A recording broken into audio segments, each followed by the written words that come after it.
안녕하세요. 네. 첫 장편 영화라고요? 네. 우선 축하합니다. 감사합니다. 아, 근데 지금 국제영화제에서 상을 25개 탔다고요? 네. 무슨 상을 탄 거예요? 일단 베를린 영화제 제너레이션 14 플러스 대상이랑요. 그리고 트라이베카 제너레이션 14 플러스 대상? 네, 무슨 상이에요? 이게? 그거는 이제 제너레이션 섹션은 성장 영화를 주로 트는 그런 섹션이에요. 섹션마다 다 특징이 있는데요. 거기서 대상을 탔고 또 베를린 영화제에서 네네네. 성장 영화 다룬 것 중에 네. 대상이다. 네. 그리고요. 네, 그리고 이제 트라이베카 영화제에서 최우수 작품상 무슨 백화? 트라이베카요. 그건 어느 나라에 있는 영화제예요? 미국 뉴욕에 있는 트라이베카 영화제이고요. 미국에서 이제 선댄스 영화제와 이제 양대산맥 같은 그런 영화제입니다. 네. 또요. 트라이베카에서 3개의 상을 탔어요. 최우수 작품상이랑 연기상 그리고 촬영상을 탔고요. 또 그리고 이스탄불 영화제에서도 국제경쟁 대상을 탔고 부산 영화제에서도 관객상을 타고 좀 너무 많아서 부산 영화제 관객상까지. 네, 관객상이랑 넷팩상도 타고 네.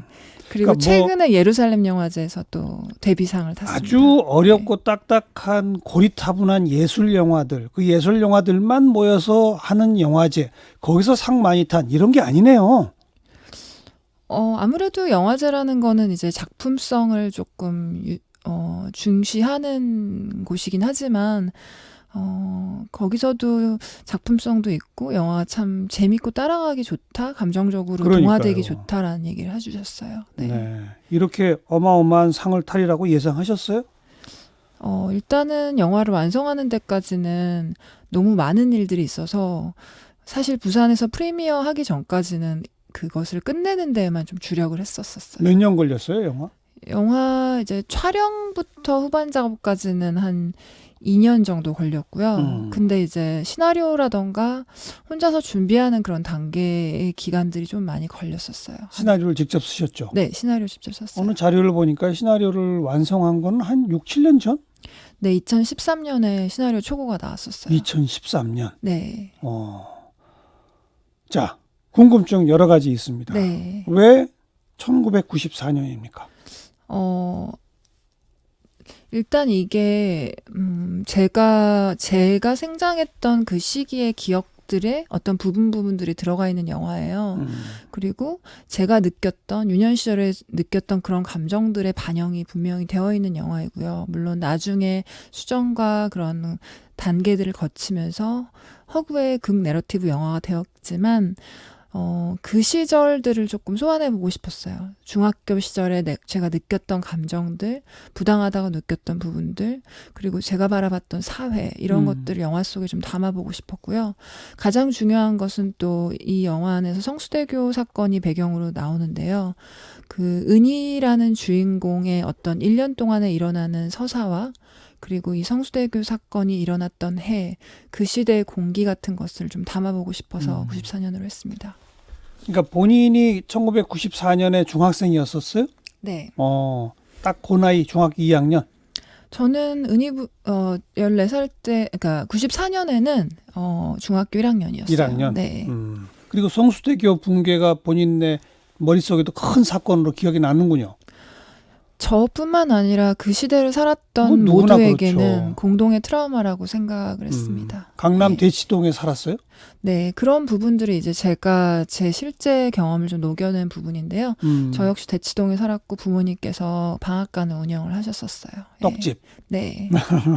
그리고 그 성수대교를 매일매일 지나다니면서 강북으로 통학을 하는 뭐 이런 얘기도 나오잖아요. 네, 그 극 중에 은희의 언니인 수희가 그러한 설정이 있습니다. 그렇죠. 네. 그래서 실제로 성수대교 무너질 때 그렇게 강북으로 통학하던 많은 학생들이 네. 희생됐죠. 네.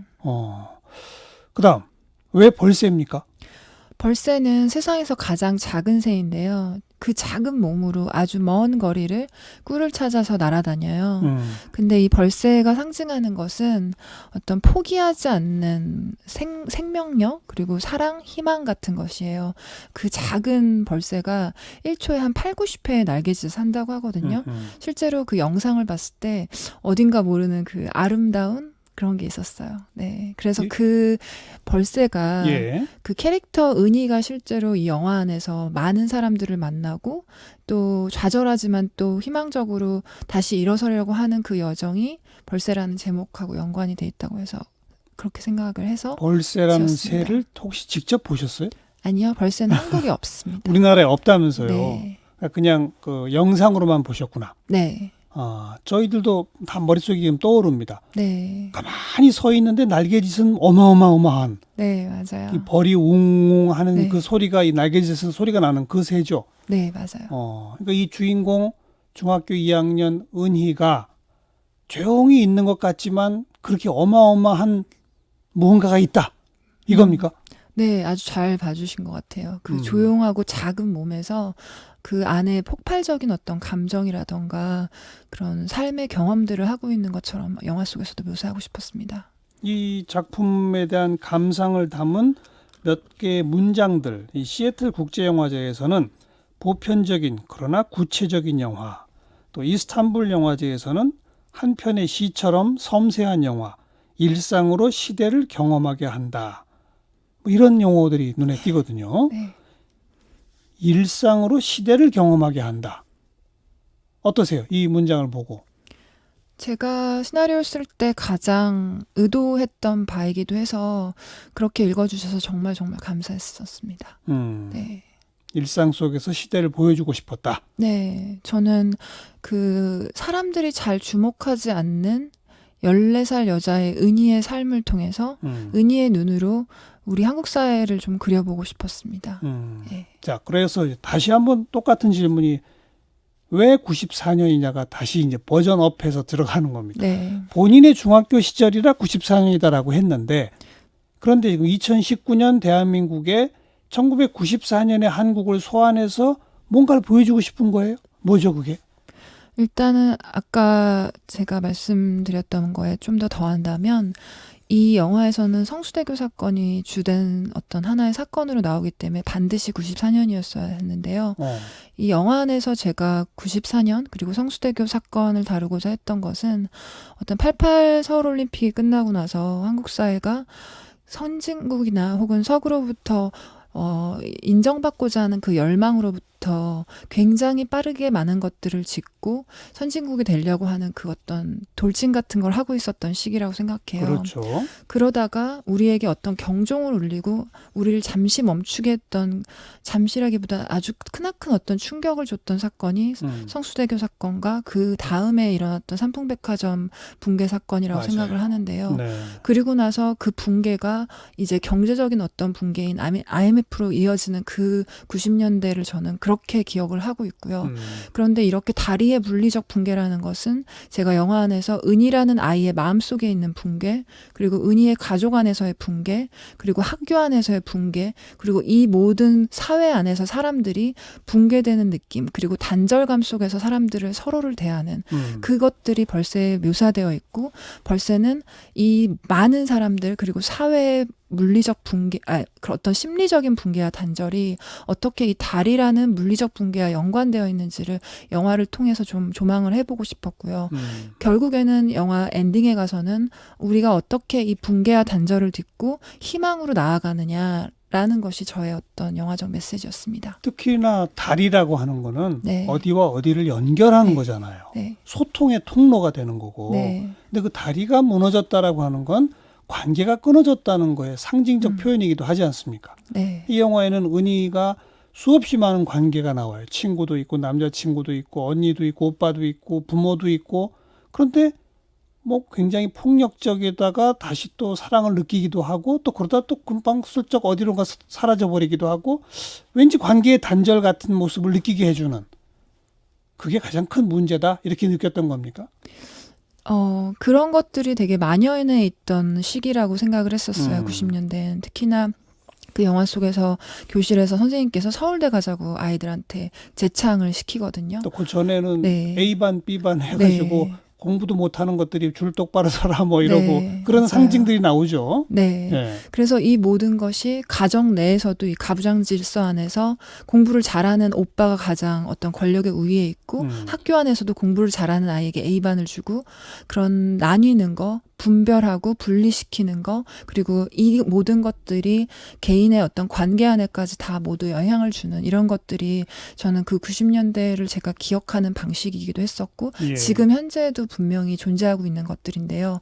안타깝지만 저는 그런 것이 여전하기 때문에 많은 관객들이 되게 공감을 했다고 생각합니다. 그리고 비단 이것은 한국의 관객뿐만 아니라 해외에서도 많은 사람들이 공감했었던 이유는 여전히 우리가 살면서 인간의 본질로서 사는 것이 아니라 인간이 도구화된 사회를 더 그렇게 살아가고 있기 때문에 그 자유나 본질을 찾아서 그렇게 찾아 나가는 여정을 하는 은희의 어떤 이 성장 영화에 공감을 해주신 게 아닐까 싶습니다. 네.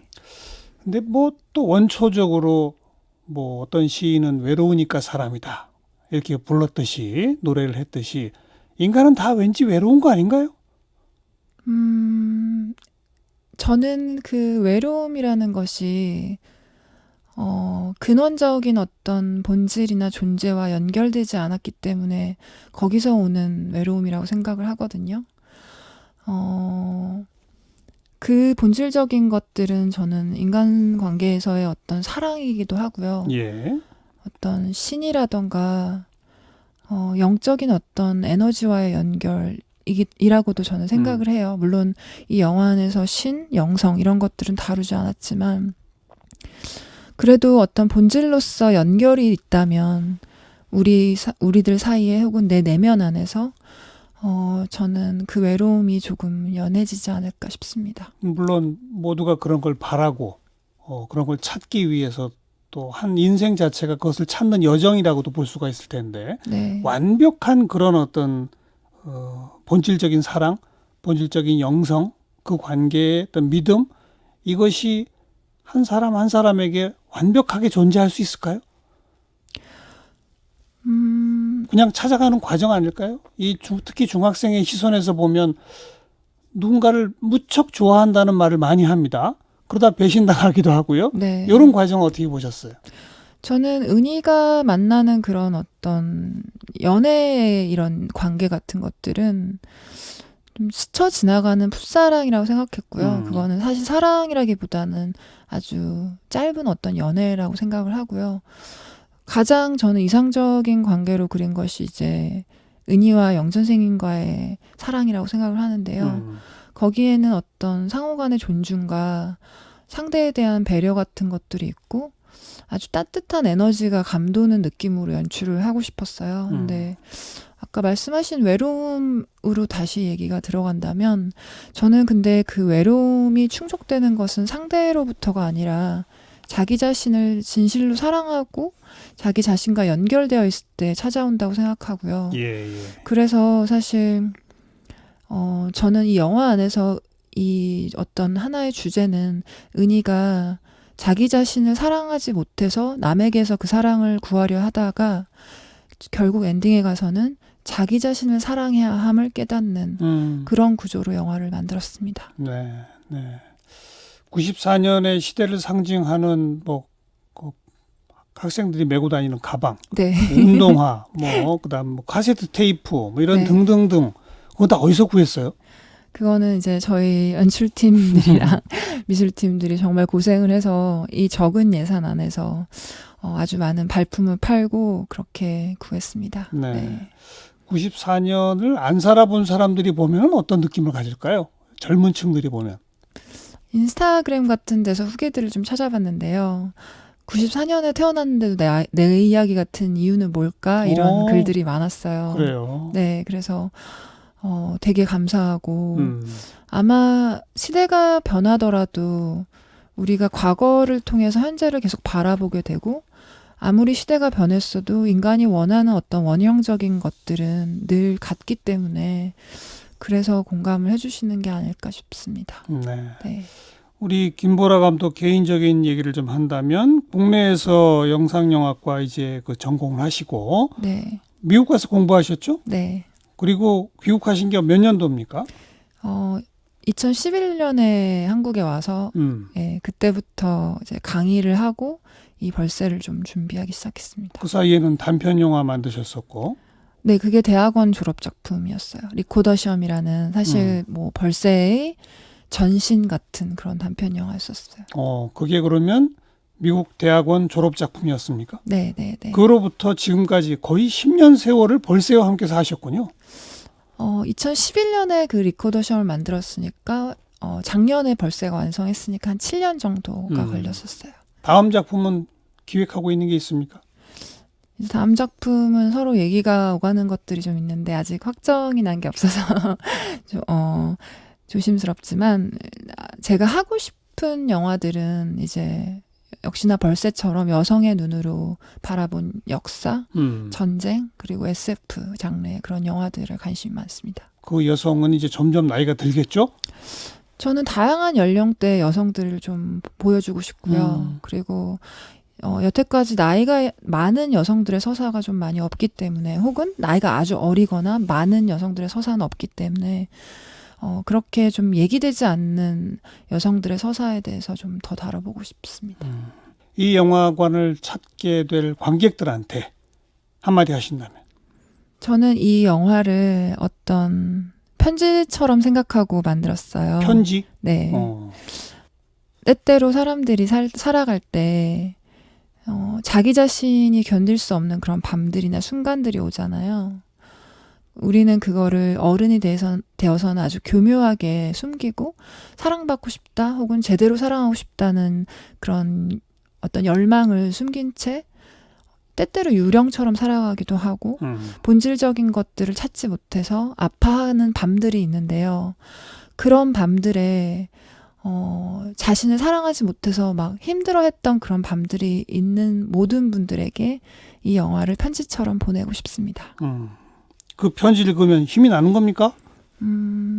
지금까지는 관객분들이 위로가 많이 됐다라고 많이 써주셔서 정말 정말 기쁜 마음인 것 같습니다. 네. 오늘 인터뷰를 나눠보니까 그 표현하시는 어법이나 말씀은 좀 어렵게 하시는데 영화는 굉장히 쉽더라고요. 네, 네. 정말 일상, 우리 주변에서 부뚝부뚝 눈만 돌리면 바라볼 수 있는 그런 일들이 그냥 계속 이어지더라고요. 네.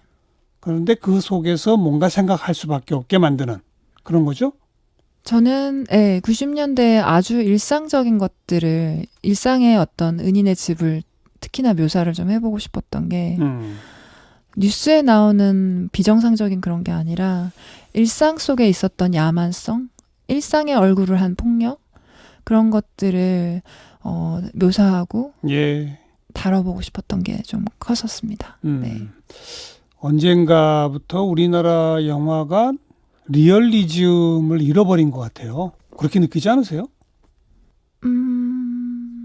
좋아하는 영화들 중에는 여전히 굉장히 리얼리즘적인 계열의 영화들이 많이 있었던 것 같기도 해요. 네, 대중의 사랑을 받는 영화들 이런 걸로 가면 네. 리얼리즘을 잊어버리고 극단으로 뭔가를 치닫게 만들고 인위적으로 이렇게 꾸미고 하는 그런 영화들 쪽으로만 막 가고 있다고 생각하지 않으세요?